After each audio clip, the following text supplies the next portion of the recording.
Assalamualaikum, semangat pagi semua teman-teman. Sebelumnya kita salam hormat dulu buat semua keluarga di rumah. Semoga sehat selalu, bahagia lahir dan batin, dan dimudahkan semua pekerjaannya. Nah oke teman-teman, hari ini kita berbagi pengalaman bikin video cleaning total Captiva diesel FL tahun 2012. Nah sengaja tidak kami bikinkan videonya dari awal, yaitu seperti pelepasan bumper, headlamp, intercooler, sasis depan. Nah semua ini udah kita bikinkan video rinciannya, kita bikin terpisah. Jadi buat teman-teman yang mau ganti oli, yang mau ganti oli matic, yang mau ganti flushing air radiator, flushing oli power steering, cuci intercooler, semua udah ada videonya. Nah buat teman-teman yang diesel pada umumnya, yang punya kasus seperti mobilnya ada jeda, semacam mobil itu tarikannya berat, kemudian semacam ada tidak responnya mesin dengan pedal gas. Jadi kalau misalnya kita urut kasusnya, kita akan menemukan kasusnya di jalur udara dan jalur bahan bakar. Nah makanya kita tidak bisa tebak part mana yang rusak dan part mananya yang bermasalah. Jadi karena kerja partnya saling berhubungan, apabila part yang satunya masalah, otomatis part yang berhubungan dengan part tersebut pasti juga ikut masalah. Nah makanya kami kalau yang perbaikan seperti itu, kami cleaning total. Karena dengan cleaning total kita akan tahu, contoh seperti intake-nya yang bocor. Kalau kita nggak lepas intake-nya, kita nggak akan tahu bocornya di area mananya. Seperti o-ring turbonya yang bocor, kemudian seperti selang turbonya. Nah jadi kalau kita urut dari filter udaranya sampai ke turbo, sampai ke selang, kemudian ke intake-nya. Nah kalau di turbonya itu masalah di o-ringnya. Kebanyakan di Captiva diesel FL itu sering terjadi kebocoran di o-ring turbonya. Kemudian seperti selang turbo yang kita lihat sepertinya baik-baik saja, kemudian selang turbo yang kita lihat mungkin tidak ada masalah, itu kalau kita bongkar baru ketahuan. Jadi setelah kita bongkar, kita bersihkan, nah kita nanti baru tahu apakah selang ini masih layak dipakai atau tidak. Layak dalam arti kata, kalau teman-teman pakai tetap masih bisa, cuma bedanya ada selang yang udah gembung atau yang udah lunak. Jadi di saat teman-teman gas mobilnya, di saat turbo memberikan tekanan ke jalur turbonya, nah selang yang karet tadi akan menjadi gembung. Nah otomatis tekanan yang ada di jalur turbonya jadi tidak stabil. Nah begitu juga di injektor. Nah seperti mobil ini kemarin injektornya yang ngucur 1 dan 2. Nah injektor yang ngucur atau injektor yang tidak optimal kerjanya juga bisa menyebabkan mobil terasa berat. Nah ini kondisi ruang mesin setelah kita cuci. Seperti ini kita tutup sama plastik. Jadi mana yang menurut teman-teman itu harus diamankan, ya udah amankan dulu. Cuma nanti sebelum pemasangan tetap semua soket ini kita bersihkan dengan cairannya. Nah jadi saat cleaning inilah kita bisa tahu part mana yang harus diremajakan, part mana yang harus kita ganti. Jadi bersih arti kata kita yakinkan semua jalur bahan bakar dan jalur pernapasannya bersih. Yang mana jalur pernapasan mulai dari box filternya, kemudian turbo, piping dan selang turbonya, lanjut ke throttle, lanjut ke intake-nya. Nah itu bagian jalur pernapasannya atau jalur turbonya. Nah untuk bahan bakarnya sendiri itu mulai dari injektornya, kemudian selang nepelnya, kemudian common drillnya yang di sini yang ada sensor EPR-nya. Nah lanjut ke supply pumpnya, lanjut ke filter solar dan motor pompanya. Nah jangan lupa juga tangkinya di cleaning. Jadi untuk cleaning ini jangan tunggu mobilnya rusak, mobilnya nggak bisa jalan, mobilnya banyak kasus baru mobilnya di cleaning. Nah kita sarankan cleaning lah mobilnya mungkin dalam kilometer sekian, atau teman-teman 60.000, 80.000 tergantung ya. Intinya tergantung di mana mobil itu beroperasionalnya. Karena kita tidak bisa samakan tingkat kekotoran mobil yang ada di desa, yang ada di kota, di perkebunan, di industri. Nah itu tingkat kekotorannya pun juga beda. Nah ini khusus ya buat teman-teman saya yang tinggal di daerah yang mungkin tidak ada bengkel, kemudian susah untuk perawatannya. Nah sengaja kami bikin video-video ini. Mungkin ada puluhan video atau 100, kita juga nggak tahu udah berapa upload videonya. Nah di dalam itu lengkap semua tentang perawatan. Minimal teman-teman bisa perawatan yang sifatnya perawatan rutin. Jadi buat teman-teman saya yang tinggal di daerah, nah jadi untuk perawatan seperti ini memang membutuhkan waktu 5-7 hari. Jadi mulai kita membongkar, membersihkan, perakitan, kemudian kita coba running. Makanya kami cuma bisa kerjakan satu mobil. Lokasi garasi ini di belakang dapur kami atau di belakang rumah. Nah ini rumahnya, nah ini garasinya, nah itu dapurnya, nah itu kebunnya. Nah jadi kami tinggal di area perkebunan. Kita cuma berniat untuk membantu teman-teman yang trouble atau teman-teman yang mau membenahi mobilnya. Nah sekarang coba kita ke depan, kita cek part yang udah kita cuci kemarin. Kebetulan partnya udah bersih semua. Sekarang lagi kita keringkan. Nah, mungkin sore ini kita mulai pemasangan.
Nah, oke teman-teman, kita lanjutkan pekerjaan kita yang tadi sore yang tertunda.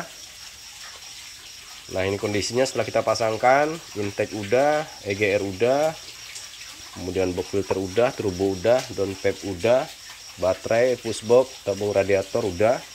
Nah, untuk pekerjaan seperti ini tidak perlu kita detailkan lagi karena ini udah ada videonya. Jadi buat teman-teman yang mau membersihkan injektor, itu udah ada videonya, perawatan komplit injektor.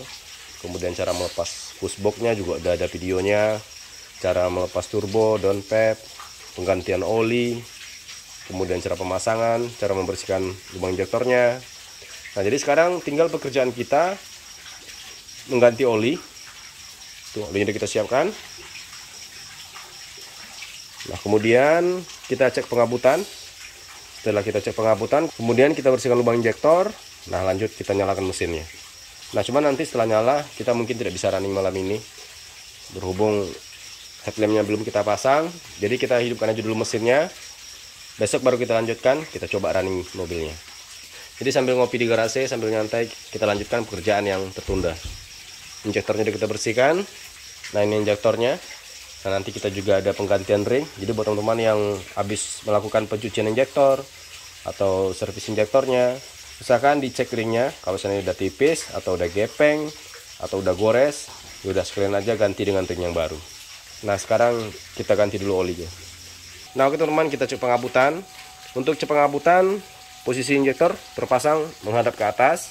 Soket tetap kita pasangkan 1, 2, 3, 4. Nah, kita starter mobilnya. Oke bos, start bos.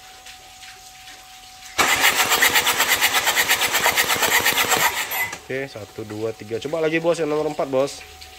Panjangkan aja starternya bos. Oke, stop. Mantap. Nah, injektornya udah ngabut semua. Sekarang coba kita pasangkan injektornya. Tapi sebelum kita pasang injektornya, kita bersihkan dulu lubang injektornya. Nah, oke teman-teman, injektornya kita pasangkan. Jadi buat teman-teman yang selesai melepas injektor atau mencuci injektor, untuk membantu solar yang cepat kompresi, itu kita boleh lepas soketnya 1, 2, 3, 4. Kemudian kita starter kosong 3 kali. Kosong dalam arti kata soket tidak terpasang. Nah, ini soketnya kita pasangkan. Sekarang coba kita starter mobilnya. Oke bos, start bos.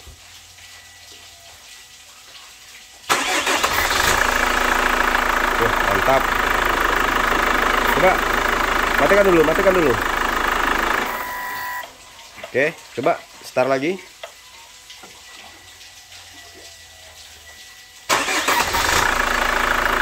Oke.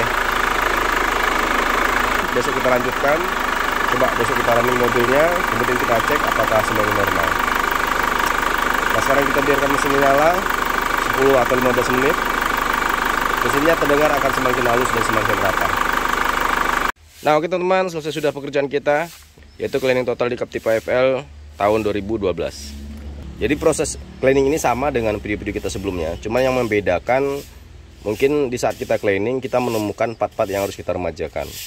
Nah, cuma kami biasanya kalau cleaning total kami minta sama ownernya itu part yang wajib diganti seperti filter udara, filter oli, filter solar, ring injektor, selang turbo, oli matic, dan oli mesin. Nah, kalau seandainya nanti saat pengerjaan kita menemukan indikasi lain, mungkin ada part yang harus diremajakan, nah baru kita order partnya lagi. Jadi sebelum kita pengerjaan, kita minta kepada ownernya untuk melengkapi part yang wajib kita ganti tadi. Nah, untuk cleaning, yaitu yang membedakan dengan cleaning-cleaning sebelumnya itu kasusnya aja. Ada yang di jalur turbo, ada yang di injektor, ada yang masalah di intake. Nah, kalau ini kemarin kasusnya masalah di turbo, aktuatornya telat untuk membuka, itu masalah kotor dan tidak ada penggantian part. Kemudian ada kebocoran di o-ring turbonya. Nah, kemudian ada masalah di injektor nomor 1 dan nomor 2. Itu injektornya ngucur, kita bersihkan saja. Jadi untuk injektor nomor 1 bisa normal kembali. Nah, untuk injektor nomor 2 tidak bisa kita kembalikan 100%. Cuma masih layak dipakai. Kalau si om ini pakai Pertadek, minimal deck, itu injektornya masih layak dipakai.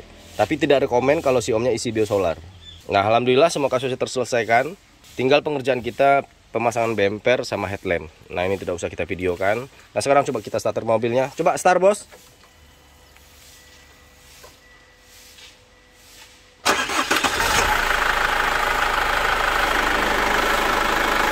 Nah, kita juga kedatangan tamu Badak Batam. Coba nanti kita bantu bereskan mobilnya. Kalau seandainya sempat nanti kita bikinkan juga videonya. Ini kasusnya masalah di turbo dan injektor dan intake-nya. Jadi mobil ini ibaratnya punya turbo tapi nggak dipakai, turbonya nganggur karena turbonya nggak bekerja. Nah, oke teman-teman, sekian dulu video cleaning total kita. Nah, mudah-mudahan nanti di video berikutnya. Nah, jadi buat teman-teman yang ragu posisi baut di mana, mungkin jumlah bautnya berapa, cek video-video kita sebelumnya. Atau video berikutnya kalau seandainya jadwalnya panjang seperti FL2 ini tahun 2015. Ini jadwalnya panjang, si om ini kasih kita waktu 2 minggu. Ya udah, kalau sempat kita bikinkan videonya. Video detailnya dari awal sampai mobil dinyalakan. Nah, oke teman-teman, sekian dulu video kita, mudah-mudahan bermanfaat. Mohon maaf jika ada salah kata, salah bahasa, mungkin salah cara penjabarannya, bahasa mekanikalnya. Sampai jumpa di video kita berikutnya, perawatan badak di rumah. Salam hormat buat keluarga, salam mudahnya merawat Captiva.